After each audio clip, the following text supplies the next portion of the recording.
Hi guys, welcome back to yet another video. My name is Martin, or Aussie Comic Book Collector. What I do on this video, what I do on this channel is I show off 4 books that I've selected from random, and I end on a key issue. And I try to show off issues that don't get a lot of attention on other channels. So if that's something you're interested in, please consider liking and subscribing. I try to remain optimistic with the books that I show. Even the books that I've bought and still have in my collection that I don't necessarily love, I still try to remain optimistic with what I'm showing. Now, the first book I want to show off is Fantastic Four issue 172. And I'll also add, I don't do a lot of research before starting the video. I could have cracked this open and seen the creative team. You know what? I might actually do that now. So it's going to take half a second, well, more than half a second. But let's have a look. We've got Roy Thomas on writing, on plot, Bill Mantlo, and George Perez and Joe Sinnott. Now, George Perez is going to come up later in this video. And I don't know what to say about the Fantastic Four. I think the first creative team was such a hit and so well loved that every single creative team has to kind of live up to that height. And for ill or will, sometimes they do, sometimes they don't. It's all a personal preference. I remember when I started reading the Fantastic Four, which was in the 90s, we had Tom DeFalco on art duties, on writing duties, and we had Paul Ryan on art duties, and I loved it. It was everything I wanted it to be, but it was purely the artwork that got me in. Looking at it now, rereading those books, it's a bit of a rough read, but the artwork for me was so ingrained in my love of the series that I kind of go past the writing. But you know, every generation and everyone has their own personal preference of who they love on the Fantastic Four. You know, for some people it's John Byrne, for some people it's Stan Lee, Mark Waid, Dan Slott, even Ryan North. It is what it is, and everyone has their reasons for loving the Fantastic Four or hating it. It is what it is.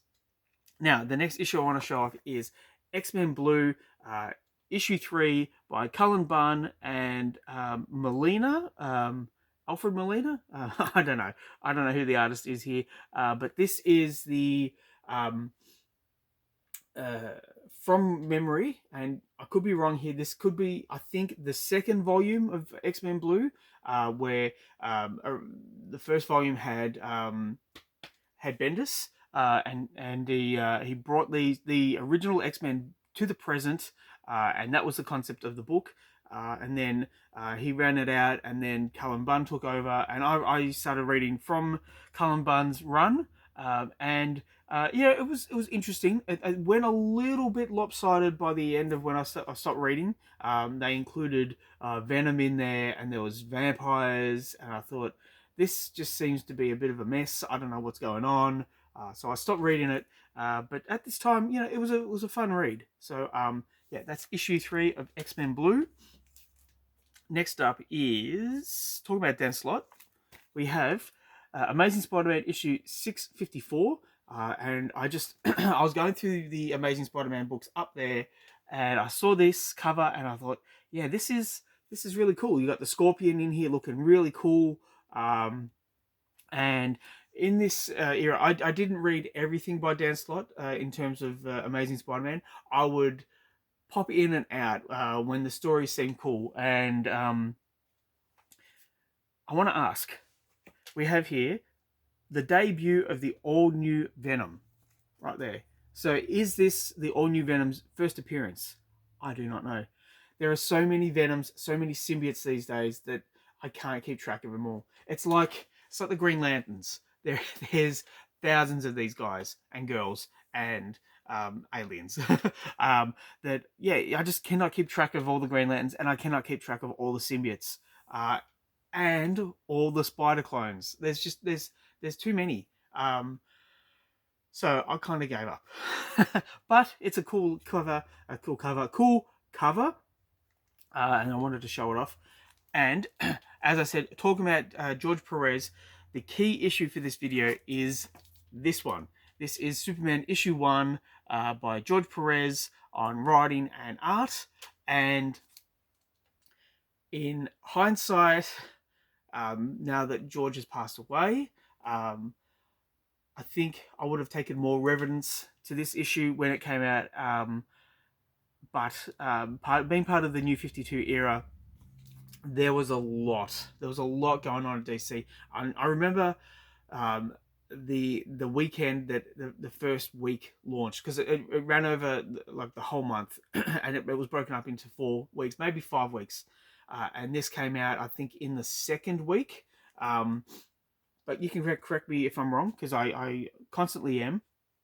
I remember we had Action Comics, and I think Action Comics came out in the first week, and it was by Grant Morrison, and it was different. I wouldn't say weird, but certainly different to what we got. And then we had this, and it was more kind of traditional. It was kind of the first time that we had Superman in his costume without the red trunks. Like, I'll show you. So he had his sleeves that went all the way up here, kind of up to his wrist, his hand here, and it had a red trim around it. You can kind of see the red trim there. But yeah, certainly the no orange trunks. And on the back we have the traditional Superman costume. So yeah, we have this version, which personally I prefer, and then we have this version. But yeah, again, now that George has passed away, I'm reading this in hindsight, and I'm kind of enjoying it more, because we're not going to get any more George, unfortunately. I don't want to end the video on a low point, but it is what it is. Do you consider this to be a key issue still? I mean, look, it is Superman #1. I think it's the first time, the second time we've had a Superman #1. Third time. Ugh, what am I thinking? Yeah, I don't know what I'm talking about. That's the video for today. Please let me know what you think in the comments down below. Please like and subscribe if you wish to. I'd really appreciate it. Thank you as always, and I'll catch you at the next one. Bye.